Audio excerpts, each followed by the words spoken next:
সবাইকে স্বাগত জানাচ্ছি গ্লোবাল ভিউজে। আপনাদের সঙ্গে আছি আমি সুস্মিতা দাস। আজ জানাবো আন্তর্জাতিক গণমাধ্যমে আলোচিত সংবাদ ও বিশ্লেষণ। নেতানিয়াহুর হঠকারিতায় যে কোনো সময়ে ভেঙে যেতে পারে হিজবুল্লাহ ইসরায়েল যুদ্ধবিরতি। এর মধ্যে খবর এসেছে গাজায় স্থায়ী সামরিক অবকাঠামো তৈরির কাজ দ্রুত এগিয়ে নিচ্ছে ইসরায়েল। হানাদারদের এই অপতৎপরতা ঠেকাতে হিজবুল্লাহ এবং ফিলিস্তিনি গোষ্ঠীগুলো আরও জোরালো প্রতিরোধের প্রস্তুতি নিচ্ছে। গাজা ও পশ্চিম তীরে দখলদার সেনাদের ওপর বেশ কয়েকটি শীর্ষস্তরের হামলা চালিয়েছেন ফিলিস্তিনি যোদ্ধারা। ইসরায়েলে ৩ দফা আঘাত হেনেছেন ইয়েমেনের হুথিরাও। যুদ্ধবিরতিকে মুখোশ হিসেবে ব্যবহার করে ইসরায়েল যে প্রতারণা চালাচ্ছে তা প্রতিহত করার ঘোষণা দিয়েছে হামাস। প্যালেস্টাইন ক্রনিকল জানিয়েছে আল কাসামের রাফা ব্রিগেড ধ্বংস করা হয়েছে বলে ইসরায়েল দাবি করলেও যুদ্ধক্ষেত্রে এর বিপরীত দৃশ্য দেখা গেছে। সর্বশেষ ভিডিওতে ইসরায়েলি বাহিনীর বিরুদ্ধে বিস্তৃত অভিযানের চিত্র তুলে ধরেছে হামাসের এই সামরিক শাখা।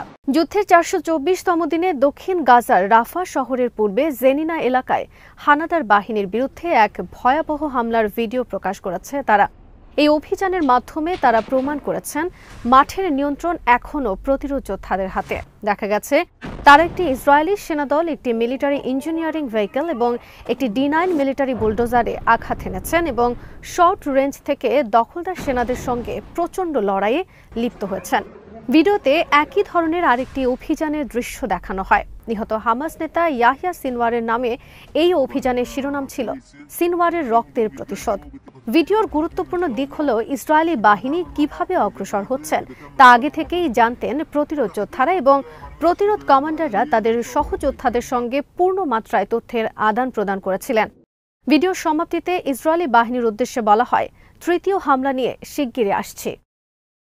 এই অভিযানগুলো ছাড়াও আরও কয়েকটি অভিযানের তথ্য দিয়েছে আল কাসাম। মঙ্গলবার তাদের স্নাইপাররা উত্তর গাজার জাবালিয়ার পূর্বে জামো মোড়ের পাশে একটি ইসরায়েলি সেনাকে নির্মূল করেন। পশ্চিম তীরের তুবাসে কাসামের যোদ্ধারা টার্কিশ হাসপাতাল এবং সালহাব এলাকায় মেশিন গান দিয়ে জায়নবাদী সেনাদের সঙ্গে তীব্র লড়াইয়ে লিপ্ত হন। এদিকে ইসলামিক জিহাদের আল কোদস ব্রিগেডস হামলার দৃশ্য প্রকাশ করেছে।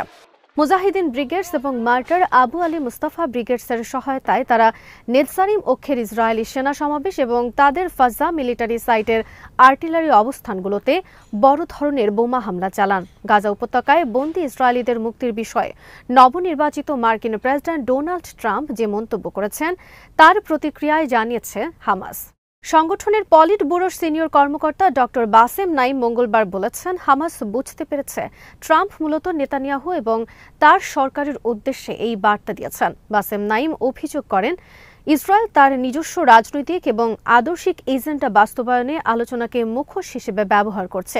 সোমবার ট্রুথ সোশ্যাল প্ল্যাটফর্মে ট্রাম্প লিখেছিলেন, মার্কিন প্রেসিডেন্ট হিসেবে আমার দায়িত্ব গ্রহণের দিন তথা ২০ জানুয়ারির আগে যদি জিম্মিদের মুক্তি দেয়া না হয় তবে মধ্যপ্রাচ্যে যারা মানবতার বিরুদ্ধে বর্বরতা চালাচ্ছে তাদের মূল্য চোকাতে হবে। ট্রাম্প বলেন, যারা দায়ী তাদের এমন কঠোরতর আঘাত করা হবে যে আঘাত যুক্তরাষ্ট্রের দীর্ঘ ও ঘটনাবহুল ইতিহাসে কাউকে করা হয়নি। সুতরাং এখনই জিম্মিদের মুক্তি দাও। হামাস নেতা বলেন, নেতানিয়াহুকে অবশ্যই তার প্রতারণামূলক কর্মকাণ্ডের অবসান ঘটাতে হবে। গাজায় ইসরায়েলি আগ্রাসন বন্ধে একটি স্থায়ী যুদ্ধবিরতির জন্য হামাসের দীর্ঘদিনের প্রতিশ্রুতি তুলে ধরে তিনি বলেন, এই চুক্তির মাধ্যমেই বন্দীরা মুক্তি পাবেন এবং সমস্যার পূর্ণাঙ্গ সমাধান আসবে। ইয়েমেনের হুথি আনসার আল্লাহ সমর্থিত সশস্ত্র বাহিনীর মুখপাত্র ব্রিগেডিয়ার জেনারেল ইয়াহিয়া সারি মঙ্গলবার জানিয়েছেন, ইসলামিক রেজিস্ট্যান্স ইন ইরাকের সঙ্গে সমন্বয় করে সর্বশেষ ৪৮ ঘণ্টায় তারা ইসরায়েলি লক্ষ্যবস্তুগুলোর বিরুদ্ধে ৩টি অভিযান পরিচালনা করেছেন। তিনি জানান, বেশ কয়েকটি ড্রোন ব্যবহার করে ২টি অভিযান চালানো হয় উত্তর ইসরায়েলের সামরিক অবস্থানগুলোতে। তৃতীয় অভিযানও পরিচালিত হয় ড্রোনের মাধ্যমে দক্ষিণ ইসরায়েলের এইলাত শহরের একটি কৌশলগত অবস্থানে। অভিযানগুলোর অভীষ্ট লক্ষ্য অর্জিত হয়েছে বলে নিশ্চিত করেন তিনি। সারি বলেন, ফিলিস্তিনি জনগণ এবং তাদের প্রতিরোধ সংগ্রামের প্রতি সংহতি জানিয়ে এবং গাজায় ইসরায়েলি বর্বরতার জবাবে অভিযানগুলো চালানো হয়।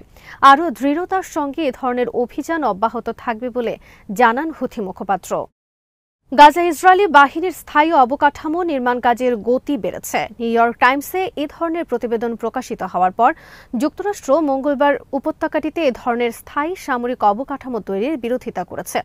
তবে মার্কিন পররাষ্ট্র দপ্তর বলেছে তারা দৈনিকটির এই খবরের সত্যতা নিশ্চিত করতে পারেনি। New York Times satellite image বিশ্লেষণ করে এক প্রতিবেদনে বলেছে, মধ্য গাজায় নেতজারিম করিডোরের চারপাশে ৬০০টিরও বেশি ভবন ধ্বংস করে সেখানে ধীরে ধীরে স্থায়ী অবকাঠামো তৈরি হচ্ছে, যেটি ইঙ্গিত দিচ্ছে গাজায় ইসরায়েলের দীর্ঘমেয়াদী উপস্থিতির লক্ষ্য রয়েছে। খবরে বলা হয়, গত ৩ মাসে তারা দৃশ্যত একটি বাফার জোন তৈরির চেষ্টায় ভবনগুলো ভেঙে দিয়েছেন এবং সেখানে দ্রুত কমিউনিকেশন টাওয়ার ও প্রতিরক্ষা দুর্গ তৈরির কাজ চলছে। মার্কিন পররাষ্ট্র দফতর বলেছে, যুদ্ধের শুরু থেকে পররাষ্ট্রমন্ত্রী অ্যান্টনি ব্লিংকেন গাজায় ইসরায়েলের স্থায়ী উপস্থিতির বিরোধিতা করে আসছেন। এ নিয়ে প্রশ্ন করা হলে দপ্তরের মুখপাত্র বেদান্ত প্যাটেল বলেন, প্রতিবেদন যদি সত্য হয় নিশ্চয়ই এটি মার্কিন নীতির সঙ্গে অসামঞ্জস্যপূর্ণ এবং এটি পররাষ্ট্রমন্ত্রীর নেওয়া মূলনীতিগুলোর সঙ্গে সঙ্গতিহীন। তিনি বলেন, গাজার ভূখণ্ড কমানো যাবে না, তাছাড়া নিজেদের বাড়িঘর থেকে ফিলিস্তিনিদের জোরপূর্বক উচ্ছেদ করা যাবে না। এক ইসরায়েলি সামরিক মুখপাত্রের বরাতে নিউ ইয়র্ক টাইমস বলেছে, নির্মাণ কাজগুলো হচ্ছে অভিযানের প্রয়োজনে এবং এগুলো দ্রুত সরিয়ে নেওয়া যেতে পারে। আল জাজিরা জানিয়েছে, গাজা উপত্যকার কামাল আদওয়ান হাসপাতালে বোমা হামলা চালিয়েছে ইসরায়েলি কোয়াডকপ্টার ড্রোনগুলো। সাম্প্রতিক সপ্তাহগুলোতে এই হাসপাতালে পঞ্চমবারের মতো হামলা চালালো ইসরায়েলি বাহিনী। গাজা সিটিতে হানাদারদের হামলা বেড়েছে বলে জানিয়েছেন আল জাজিরার প্রতিনিধি। সেখানে হতাহতদের সামাল দিতে হিমশিম খাচ্ছে আল আহলি হাসপাতাল।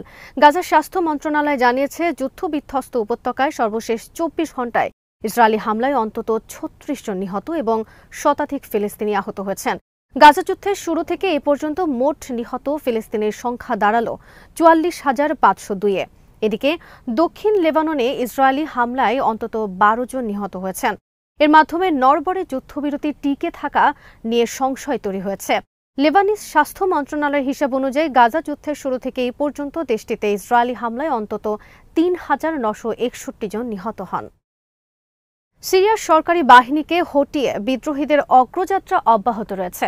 হায়াত তাহরির আল শামের নেতৃত্বাধীন বিদ্রোহীরা কয়েকদিন আগে আকস্মিক হামলায় আলেপ্পো শহর দখল করার পর মঙ্গলবার চতুর্থ বৃহত্তম শহর হামার প্রবেশপথে পৌঁছে গেছেন। তুর্কি মদতপুষ্ট যোদ্ধারাও হায়াত তাহরিরের সঙ্গে রয়েছেন। তারা শহরের কয়েক মাইল উত্তরে মারশাহুর সহ কয়েকটি গ্রাম দখলে নিয়েছেন। সেখানে শক্তি বাড়িয়েছেন প্রেসিডেন্ট বাশার আল আসাদের সেনারাও। তাদের সঙ্গে বিদ্রোহীদের লড়াই ছড়িয়ে পড়ার পর সাধারণ নাগরিকদের বড় আকারে বাস্তুচ্যুতির ঘটনা ঘটছে। ২০১১ সালে গৃহযুদ্ধ শুরুর পর থেকে হামা শহর সরকারের নিয়ন্ত্রণে ছিল। শহরটির দ্বারপ্রান্তে বিদ্রোহীদের পৌঁছে যাওয়ার ঘটনা প্রেসিডেন্ট আসাদের ওপর চাপ বাড়াবে বলে মনে করা হচ্ছে। সরকারি বাহিনীকে সর্বতোভাবে সহায়তা দিয়ে যাচ্ছে রাশিয়া এবং ইরান। ব্যাপক ভিত্তিক বিমান হামলায় অংশ নিচ্ছে রাশিয়া। ইরানের পররাষ্ট্রমন্ত্রী আব্বাস আরাকচি মঙ্গলবার বলেছেন, সিরিয়া সরকারের অনুরোধে দেশটিতে সেনা মোতায়েন করতে প্রস্তুত রয়েছে তেহরান। নিউ আরবকে দেওয়া সাক্ষাৎকারে আরাকচি হুঁশিয়ারি উচ্চারণ করে বলেন, সিরিয়ার উত্তর পশ্চিমাঞ্চলে বিদ্রোহী গোষ্ঠীগুলোর আকস্মিক হামলা ইরানের চেয়ে তুরস্ক ও ইরাকের জন্য অনেক বেশি নিরাপত্তা ঝুঁকি সৃষ্টি করতে পারে। রাশিয়া, তুরস্ক ও ইরানের সমন্বয়ে সিরিয়ায় শান্তি প্রতিষ্ঠার বিষয়ে যে আস্তানা কূটনৈতিক প্রক্রিয়া চলছিল তা বানচাল হতে পারে বলেও তিনি উদ্বেগ প্রকাশ করেন। এদিকে জাতিসংঘ নিরাপত্তা পরিষদে যুক্তরাষ্ট্র এবং রাশিয়ার প্রতিনিধিদের মধ্যে সিরিয়া প্রশ্নে উত্তপ্ত বাক্য বিনিময় হয়েছে। মঙ্গলবার নিরাপত্তা পরিষদে সিরিয়া ইস্যুতে ডাকা জরুরি বৈঠকে এই বাক বিতণ্ডা হয়।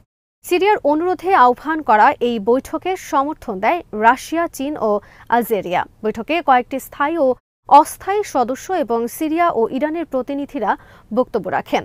বৈঠকের শুরুতে সিরিয়া বিষয়ক জাতিসংঘের বিশেষ প্রতিনিধি গেইর অটো পেডারসন বলেন, বিদ্রোহী তৎপরতা সিরিয়ার সার্বভৌমত্বকে ঝুঁকির মুখে ফেলেছে। তিনি জাতিসংঘে পাশ হওয়া ২২৫৪ নম্বর প্রস্তাব অনুযায়ী দ্রুত আলোচনার মাধ্যমে সিরিয়ায় রক্তপাত বন্ধের আহ্বান জানান। বৈঠকে রাশিয়ার রাষ্ট্রদূত ভ্যাসিলি নেভেনজিয়া সিরিয়ায় বিদ্রোহীদের পুনর্গঠন এবং মদত দেওয়ার জন্য সরাসরি যুক্তরাষ্ট্র ও তার মিত্রদের দায়ী করেন। বৈঠকে চীনা রাষ্ট্রদূতও পশ্চিমা দেশগুলোর অবস্থানের সমালোচনা করেন। তিনি বলেন, বিদ্রোহী হামলার কারণে সিরিয়ার স্থিতিশীলতা মারাত্মকভাবে ক্ষতিগ্রস্ত হয়েছে। বৈঠকের সভাপতি এবং মার্কিন রাষ্ট্রদূত রবার্ট উড সিরিয়া পরিস্থিতির জন্য রাশিয়া, ইরান ও লেবাননের হিজবুল্লাহকে দায়ী করেন। একইভাবে ব্রিটিশ রাষ্ট্রদূত সিরিয়া সংকটের জন্য রাশিয়া ও ইরানকে অভিযুক্ত করেন।